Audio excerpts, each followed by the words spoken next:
അപ്പോൾ ഞാൻ പറഞ്ഞു, ഈ പറയുന്ന ഒരു പ്രസ്ഥാനത്തിലേക്ക് ഞാൻ കൂടി ചേർന്നിട്ടുള്ള പ്രസ്ഥാനത്തിലേക്ക് ഇങ്ങനെ കുറേ സാധനങ്ങൾ വാങ്ങിയിട്ടുണ്ട്. ക്യാമ്പ് ലാബ്, CTMRI തുടങ്ങിയ ഫുൾ ഫ്രീ. അപ്പോൾ ഇതെല്ലാം നമ്മൾ കോടിക്കണക്കിനോടെ പർച്ചേസാണ്. അപ്പോൾ ഞാനിത് പരിശോധിച്ചപ്പോൾ ഈ പറയുന്ന ഞാൻ ഈ ഫിലിപ്സ് കമ്പനി വിളിച്ചുകൊണ്ട് ഞാൻ എൻ്റെ ബാംഗ്ലൂരിൻ്റെ സുഹൃത്തിനെ കൊണ്ട് വിളിപ്പിച്ചുകൊണ്ട് അവിടെ കൊട്ടേഷൻ വാങ്ങി. അപ്പോൾ കൊട്ടേഷൻ വാങ്ങിയപ്പോൾ ഈ കൊട്ടേഷനും ഇവിടെ കഴിയുന്ന ബില്ലുമായി യാതൊരു ബന്ധവുമില്ല. അപ്പോൾ ഞാനത് പരാതിയായിട്ട് ഉന്നയിച്ചു. അപ്പോൾ ഏരിയ കമ്മിറ്റി കൂടിയിട്ട് പറഞ്ഞു, ഈ പരാതി ഇവിടെ പരിഹരിക്കാൻ കഴിയില്ല, ജില്ലാ കമ്മിറ്റിക്ക് മാത്രമേ പരിഹരിക്കാൻ കഴിയൂ. ചാത്തൂർ ലോക്കൽ സമ്മേളനം കൂടിയപ്പോൾ ബാക്കി ഏരിയ സെക്രട്ടറി സഹാവ് സേതുവാദം പറഞ്ഞു, പരാതി ഉന്നയിച്ച ആൾ തന്നെ തെളിവ് ഹാജരാക്കണം. ഇത് തിരുവാല ഞാൻ എൻ്റെ വീട്ടിൽ കള്ളം കയറി എന്നും പറഞ്ഞ് പോലീസിട്ടും പരാതി കൊടുക്കുക. അപ്പോൾ പോലീസ് പറയാ, നീ പോയി കള്ളം പിടിച്ചോണ്ട് വാ, ഇത് ന്യായം. അങ്ങനെ ഞാൻ എന്ത് ചെയ്തു, സംസ്ഥാന സെക്രട്ടറി പരാതി അയച്ചു. ജില്ലാ സെക്രട്ടറിയെ നേരിട്ട് വിളിച്ച് അവിടെ ചെന്ന് കണ്ടു. പക്ഷെ ഇതിനെപ്പറ്റി തൽക്കാലം നിർത്തിവെക്കുക, ഇത് ചർച്ച പാടില്ല, ഞാൻ തയ്യാറല്ല. അഴിമതി ഞാൻ ചെയ്താലും അഴിമതിയാണ്, അഴിമതി അന്വേഷിക്കണമെന്ന് ആവശ്യപ്പെട്ടു. അത് ആവശ്യപ്പെടുന്ന സാഹചര്യത്തിൽ ഞാൻ ഈ പറഞ്ഞ കാലങ്ങൾ തന്നെ ഈ പറയുന്ന പോലെ പറഞ്ഞാൽ എൻ്റെ വീട്ടിൽ എൻ്റെ അച്ഛൻ, എൻ്റെ അമ്മ, അവരുടെ മക്കള്, അവരുടെ മക്കളുടെ മക്കള്, പിന്നെ അവരുടെ മക്കൾ എല്ലാം കൂടി ഒരു 100 പേരാണ്. അപ്പോൾ ഞങ്ങളെല്ലാം കൂടി ഒരു വീട്ടിൽ ഇരുന്നൊരു മീറ്റിംഗ് കൂടി ഒരു കാര്യം തീരുമാനിച്ചു. തീരുമാനം എൻ്റെ വാപ്പ എഴുതി തീരുമാനം നടപ്പാക്കാൻ തീരുമാനിച്ചു. തീരുമാനം നടക്കാമെന്ന് തീരുമാനിക്കുമ്പോൾ എൻ്റെ വലിയച്ഛൻ വന്നുകൊണ്ട് അത് വെച്ച് കിടക്കണം നടക്കത്തില്ലെന്ന് പറയാൻ പോകും.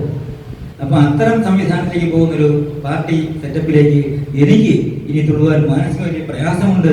അതുകൊണ്ട് ഞാൻ ഈ പ്രസ്ഥാനത്തോട് വിട പറയുകയാണ് എന്നും കൂടി പറയുവാനാണ് ഞാൻ എന്ന് ഈ വേദി ഉപയോഗിച്ചിട്ടുള്ളത്. അതുമാത്രമല്ല, CPI എന്ന് പറയുന്ന പ്രസ്ഥാനത്തോടൊപ്പം ചേർന്ന് പ്രവർത്തിക്കാൻ ഞാൻ തീരുമാനിച്ചിട്ടുണ്ട്. അത് വരും ദിവസങ്ങൾ അതിനുള്ള വേദി ഒരുക്കിക്കൊണ്ട് ഞാൻ ആ പ്രസ്ഥാനത്തോട് പ്രവർത്തിക്കും എന്ന് മാത്രം പറഞ്ഞു. സ്നേഹത്തിന്റെ തലോടലുണ്ടായിരിക്കാം, വിമർശനത്തിന്റെ താക്കീതുണ്ടായിരിക്കാം. നിസ്സാറിന്റെ മനസ്സിന്റെ പ്രതിഫലനങ്ങൾ ആ എഴുത്തിലൂടെ കടന്നു വരുന്നത് സംശയമില്ല. അതിന്റെ എല്ലാം ഉൾക്കാമ്പെന്ന് പറയുന്നത് ആ സാമൂഹ്യ വിമർശനങ്ങളുടെ, സാമൂഹികമായ ഉൾക്കൊള്ളലുകളുടെയൊക്കെ ആത്യന്തികമായ ലക്ഷ്യമെന്ന് പറയുന്നത് പൊതുനന്മയാണ്. അത്തരം പ്രവർത്തനങ്ങളിൽ ഒരു അടയാളപ്പെടുത്തൽ കൂടിയാണ് അദ്ദേഹത്തിന്റെ ഈ എഴുത്ത് എന്ന് ഞാൻ മനസ്സിലാക്കി. നമ്മുടെ പൊതുരംഗത്ത് ഒരുപാട് ആളുകൾ ഇങ്ങനെ രേഖപ്പെടുത്താതെ ഇങ്ങനെ ഡെയിലി പ്രവർത്തിച്ചുകൊണ്ടിരിക്കുന്നത്, മറ്റാരെങ്കിലും രേഖപ്പെടുത്തും, പക്ഷെ നമ്മൾ രേഖപ്പെടുത്താൻ ശ്രമിക്കാറില്ല. ഡയറി കുറിപ്പുകളായി രേഖപ്പെടുത്താറില്ല, അല്ലെങ്കിൽ ഓർമ്മയായി എഴുതി സൂക്ഷിക്കാറില്ല. അങ്ങനെയൊക്കെ ഒരുപാട് പലപ്പോഴും നമ്മുടെ നാട്ടിലിങ്ങനെ പ്രവർത്തിക്കുന്നു. പക്ഷെ അവിടെ നിസാർ ആ ഒരു കർമ്മം കൂടി ഏറ്റെടുക്കും. KK നിസാർ എന്ന പേര് ചത്തന്നൂരുമായി സഹകരിക്കുന്ന ഒരാൾക്ക് അകന്ന് നിൽക്കാൻ കഴിയുന്ന പേര്. നിസാറെ നകന്നു നിന്നുകൊണ്ട് നമുക്ക് ചാത്തന്നൂരിലെ സാമൂഹ്യ രാഷ്ട്രീയ മേഖലകളിൽ ഇടപെടുക പ്രയാസമാണ്. വിദ്യാർത്ഥി യുവജന രംഗത്ത് ചാത്തന്നൂർ കേന്ദ്രീകരിച്ച് പ്രവർത്തിക്കുമ്പോൾ കമ്മ്യൂണിസ്റ്റ് പാർട്ടിയുടെ മണ്ഡലം സെക്രട്ടറിയായി പ്രവർത്തിക്കുമ്പോഴല്ല പല പ്രവർത്തനങ്ങളുടെയും ചില കൂട്ടിച്ചേർക്കലുകൾക്ക് അല്ലെങ്കിൽ ചില പൂർണ്ണത കൈവരിക്കുന്ന ചില നിർദ്ദേശങ്ങൾക്കൊക്കെ, ചില സംശയ നിവാരണങ്ങൾക്കൊക്കെ KK നിസാറിനെ വ്യക്തിപരമായി സമീപിക്കുന്ന രീതി എനിക്കുണ്ടായി.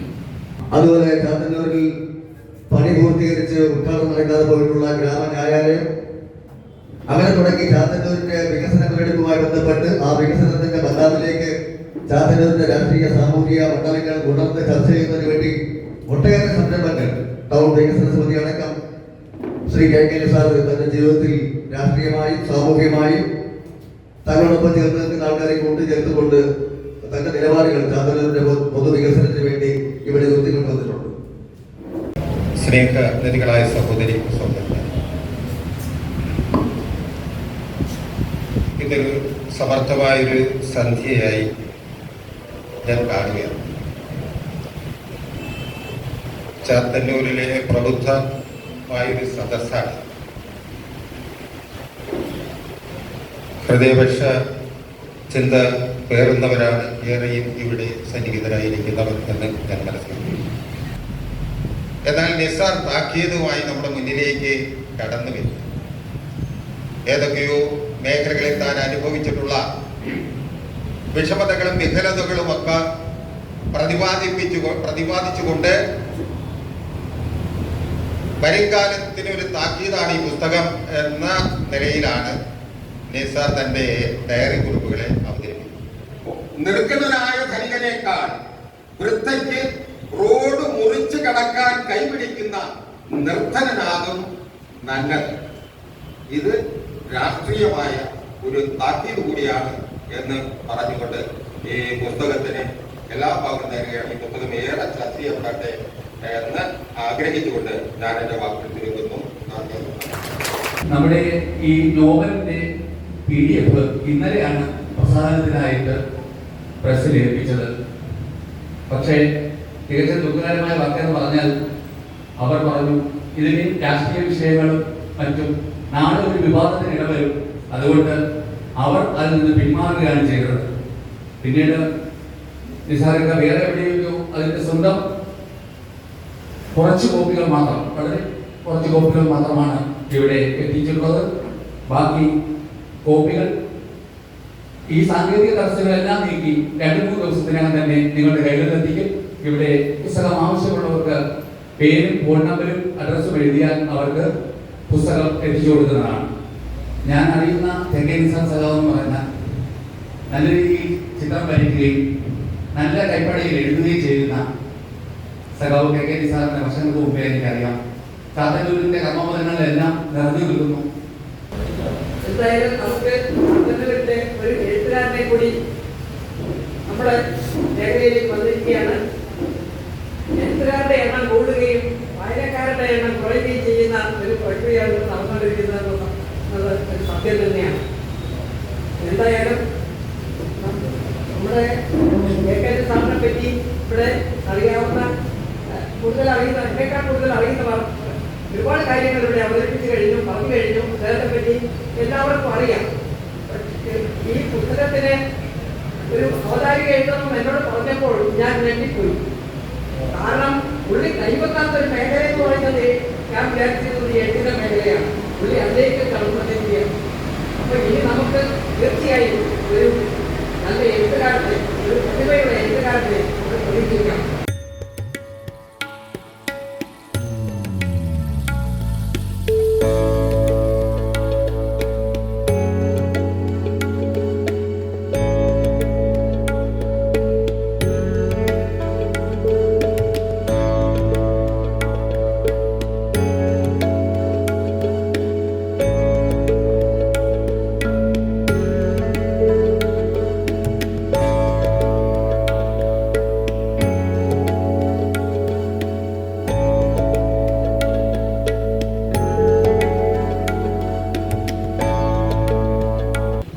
ഇത്തരത്തിലേക്കൊരു പുസ്തകം എഴുതുവാൻ എനിക്ക് പ്രേരണയായത് ഈ കഴിഞ്ഞ കുറച്ച് നാളുകളായി എൻ്റെ മനസ്സിനെ അലട്ടിയ ചില സാമൂഹ്യ രാഷ്ട്രീയ വിഷയങ്ങളായിരുന്നു. അപ്പോൾ ഈ പുസ്തകത്തിൽ 4 ഭാഗങ്ങളെയാണ് ഞാൻ എഴുതിയിട്ടുള്ളത്. അപ്പോൾ ഞാൻ വിവാദമായ പരാമർശങ്ങളിലേക്കൊന്നും ഈ പറയുന്ന മറുപടി പ്രശ്നത്തിൽ കടക്കാൻ ആഗ്രഹിക്കുന്നു. അതെല്ലാം പുസ്തകം നിങ്ങളുടെ കൈകളിലേക്ക് എത്തുമ്പോൾ നിങ്ങൾക്ക് വായിക്കാൻ കഴിയും. എന്നിരുന്നാലും ഒന്നാമത്തെ ഭാഗമായ ഡയറി കുറിപ്പുകളിൽ ഞാൻ വളരെ കാലം മുമ്പ് അന്ന് വാട്സപ്പിലോ ഫേസ്ബുക്കിലോ ഇട്ടൊരു മെസ്സേജാണ്. അയലത്തെ കുഞ്ഞിൻ്റെ പേരറിയില്ല, അയലത്തെ വീട്ടിലെ കറിയുടെ രുചി അറിയില്ല, അവിടുത്തെ കുഞ്ഞ് പഠിക്കുന്ന ക്ലാസ് അറിയില്ല, അയലത്തെ വീടിൻ്റെ പേരറിയില്ല, അയൽപക്കക്കാരൻ്റെ മനസ്സറിയില്ല. അപ്പം ഇത് എഴുതി 2 ദിവസം കഴിഞ്ഞപ്പോൾ എൻ്റെ ഏറ്റവും അടുത്ത സുഹൃത്ത്, ആ സുഹൃത്ത് ഇവിടെ തന്നെ ഉണ്ട്, ആ സുഹൃത്ത് എന്നോട് പറഞ്ഞു, നിസാറേ ഇത് നിങ്ങൾ ആരെ പറ്റി എഴുതിയിരിക്കുന്നത്? ഞാൻ പറയേ ഞാൻ ആരെ പറ്റി എഴുതി പറഞ്ഞേ അങ്ങനല്ലല്ലോ, ഒരാളെ ഉദ്ദേശിച്ച് എഴുതിയതാണ്.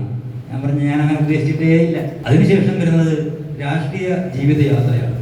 ആ രാഷ്ട്രീയ ജീവിതയാത്ര എന്ന് പറയുന്ന ഭാഗം വന്നപ്പോഴാണ് എൻ്റെ പുസ്തക പ്രസാധകർ ആ പുസ്തകം അച്ചടിക്കുന്നതിനുള്ള സാങ്കേതിക തടസ്സം പറയും.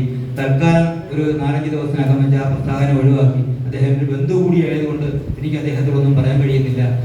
തൊട്ടടുത്ത ദിവസങ്ങളിൽ തന്നെ ഞാൻ സ്വന്തമായി ആ പുസ്തകം അച്ചടിച്ച് ഇവിടെ ആവശ്യപ്പെട്ടുള്ള മുഴുവൻ പേർക്കും എത്തിക്കും എന്നുള്ള കാര്യത്തിൽ തർക്കമില്ല.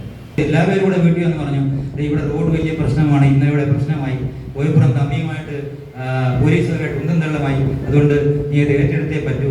അന്നാണ് ചാത്തൂർ ടൗൺ വികസനം രൂപപ്പെടുന്നത്. ആ ടൗൺ വികസനം രൂപീകരിച്ചുകൊണ്ട് ഞാൻ സെക്രട്ടറിയായി എത്രയോ വർഷക്കാലം പ്രവർത്തിച്ചു. ആ വികസന സഭയുടെ നേതൃത്വത്തിൽ അന്ന് ബഹുമാനപ്പെട്ട നമ്മുടെ അനിരുദ്ധ സാറായിരുന്നു അന്നത്തെ MLA. അനിരുദ്ധ സാറ് ഞങ്ങളോടൊപ്പം ഇവിടുന്ന് രാത്രിയും പകലും പല ആഫീസുകളിലും തിരുവനന്തപുരത്തും കോടതിയിൽ പോകാൻ പോലും ആ സഹാവ് ഞങ്ങളോട് വന്നിട്ടുണ്ട്. അന്ന് ഏതാണ്ട് 9 മാസക്കാലം ഹൈക്കോടതി കേസ് പറയുകയും ഈ ചാത്തൂർ കമ്പോൾ എത്രയോ ദിവസങ്ങളോളം കടകൾ അടച്ചിടുകയും സമരങ്ങൾ ചെയ്താണ് ഇന്ന് ആ റോഡ് പണി പൂർത്തിയാക്കിയതും ഇന്ന് നാം കണ്ടുകൊണ്ടിരുന്ന ശ്രീകൃഷ്ണപട്ടണം മുമ്പിലെയും സീതാരാമൂലെ ബസ് സ്റ്റോപ്പുകൾ സ്ഥാപിച്ചതെല്ലാം ആ സമരത്തിന്റെ ഭാഗമാണ്. അതിനെ തുടർന്ന് നാഷണൽ വികസനവുമായി ബന്ധപ്പെട്ടുകൊണ്ട് വീണ്ടും വികസന സമിതി സമരങ്ങൾ ആരംഭിച്ചപ്പോൾ എനിക്കൊരു വിലക്ക് വന്നു. വികസന സമിതിയുടെ സമരങ്ങൾ പാടില്ല, സഹാവ് ഒന്നുകിൽ അതിന്റെ കൺവീനർ സ്ഥാനം രാജിവെക്കണം. അങ്ങനെ ഞാൻ വികസനത്തിന്റെ കൺവീനർ സ്ഥാനം രാജിവെച്ചുകൊണ്ട് ആ സമരങ്ങൾ കൺവീനറായി രാജേഷ് മുന്നെടുത്തുകൊണ്ട് ആ സമരങ്ങൾ തുടർന്നു. ആ സമരത്തിന്റെ കൂടി ഫലമായാണ് ഇന്ന് ചാത്തൂരിലൂടെ 1 സ്ഥാനങ്ങൾ 2 സ്ഥാനമായി വർദ്ധിച്ചത്. അതിന് നമ്മുടെ ബഹുമാനപ്പെട്ട MLAയും MPയും എല്ലാം തന്നെ ഒരുപാട് സഹായങ്ങൾ ചെയ്തു എന്നുള്ള കാര്യത്തിൽ തർക്കമില്ല. നമ്മുടെ ധനകാര്യ സ്ഥാപനങ്ങൾ, നമ്മുടെ ബാങ്കുകൾ അല്ലെങ്കിൽ നമ്മുടെ ആശുപത്രികളെല്ലാം മെച്ചപ്പെട്ട അധ്യായം പ്രവർത്തിക്കും. ഈ പറയുന്ന പ്രസ്ഥാനങ്ങളെല്ലാം ഞാൻ ഷെയർ ഹോൾഡറാണ്, ഞാൻ അംഗമാണ്, ഞാൻ വായ്പ എടുത്തിട്ടുണ്ട്, അങ്ങോട്ട് പൈസ എടുത്തൊക്കെ ഇടപെടുന്നു.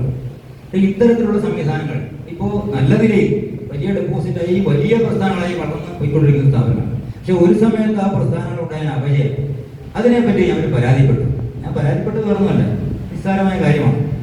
അതിനകത്ത് ഈ പറയുന്ന നമ്മുടെ രാഷ്ട്രീയ പ്രസ്ഥാനങ്ങൾക്ക് ബന്ധമില്ല, നമ്മുടെ ബാങ്കുകൾക്ക് ബന്ധമില്ല, പക്ഷേ അത് ചില വ്യക്തികളാണ്. അപ്പോൾ ഞാൻ പറഞ്ഞ 2 ആവശ്യങ്ങളാണ് പാർട്ടി ആവശ്യം ലോക്കൽ കമ്മിറ്റി ഉന്നയിച്ചത്. ഞാൻ ഉന്നയിച്ച ഒരു ആവശ്യം, ഇപ്പം നമ്മുടെ 50 അല്ലെങ്കിൽ 50 പേര് അല്ലെങ്കിൽ അത് ഇരിക്കുന്നതിൽ 20 പേര് വായ്പ എടുക്കുന്നു. ഈ 20 പേരും വായ്പ എടുക്കുമ്പോൾ 20 പേരുടെയും SB അക്കൗണ്ടിലേക്ക് വായ്പാ തുക വരും.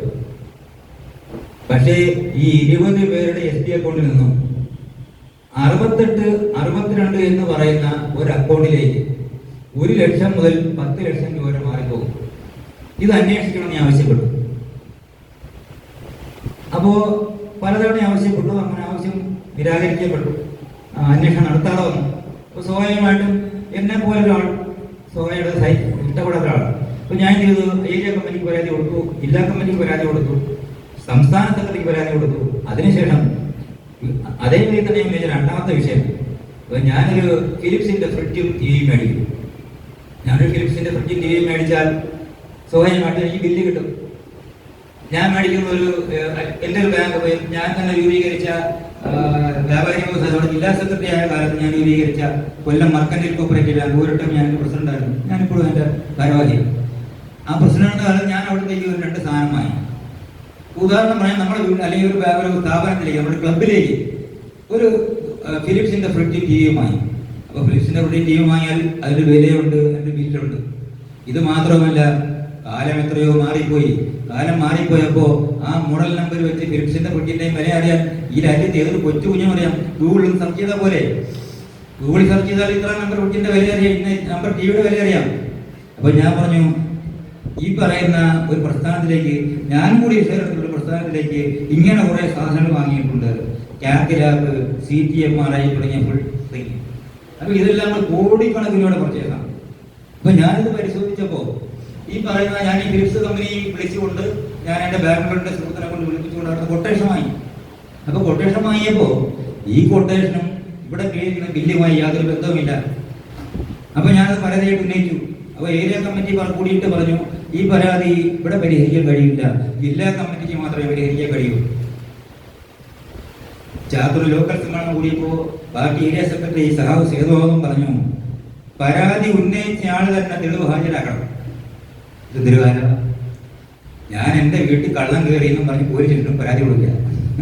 അപ്പോൾ പോലീസ് പറയാ, നീ പോയി കള്ളനെ പിടിച്ചോട്ട് വാ. ഇത് ന്യായത്.